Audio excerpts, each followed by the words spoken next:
मी आहे कोमल आणि माझ्या डेली होम लाईफमध्ये तुमचं स्वागत आहे. मी आत्ता बनवत आहे भजी.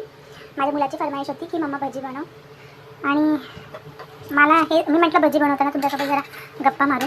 सो ज्यांनी कोणी माझ्या चॅनलला सबस्क्राईब केलं आहे त्यांना खूप खूप थँक्यू. मला असं वाटतं की ना बिझी राहण्याचं हे सगळ्यात छान माध्यम आहे यूट्यूब. त्याच्या अकॉर्डिंग आपण थोडं एक्साइटमेंट दाखवतो रेसिपी बनवण्यात, कोणत्याही डिशला गार्निशिंग करण्यात खूप छान किंवा रेसिपी सुचवतो आपण काय बनवू काय मी शॉर्ट्स अपलोड करून. असं काही नाही की यूट्यूब शॉर्ट्ससाठी मी बनवते भजी वगैरे. मुलांसाठी त्यांना जे पाहिजे ते मी खूप ऑलवेज रेडी असते. त्यांना काही खायचं असेल तेव्हा बनवताना एक वेळेला मिस्टरांना म्हणजे नवऱ्याला नाही पण मुलांसाठी ऑलवेज रेडी. सो अशा प्रकारे भजी बनवते. आणि ज्यांनी कोणी मला सबस्क्राईब केलं नसेल सो प्लीज सबस्क्राईब करा. आणि पाठवून थोडा आवाज येते मम्मी मम्मी हे असं चालू असतं, त्याच्यामुळे मला लॉंग व्हिडिओ शूट करायला होत नाही. काय झालं हां पाणी थांबा.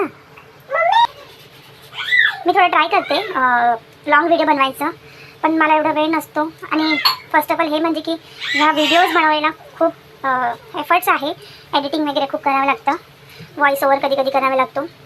एवढा माझ्याकडे वेळ नसतो म्हणून मी शॉर्ट्सच व्हिडिओ बनवते. पण मी ट्राय करेन थोड्या वेळात वेळ काढून लॉंग व्हिडिओ बनवायचा नक्की. तुम्ही पण असे गरमागरम भजी बनवा आणि रेसिपी एन्जॉय करा. हां रेसिपी मला हे सांगायचं आहे की मी याच्यामध्ये एक इंग्रेडियंट्स नक्की टाका तुम्ही. जिरे आणि मिरची हे थोडं वाटून घाला. बेसन पिठामध्ये कांदा कोथिंबीर चण्याचं पीठ आणि जिरे आणि मिरची वाटून घाला. अशा प्रकारे मी हे भज्याचं बॅटर बनवलं आहे. आणि मी आता बनवते भजी.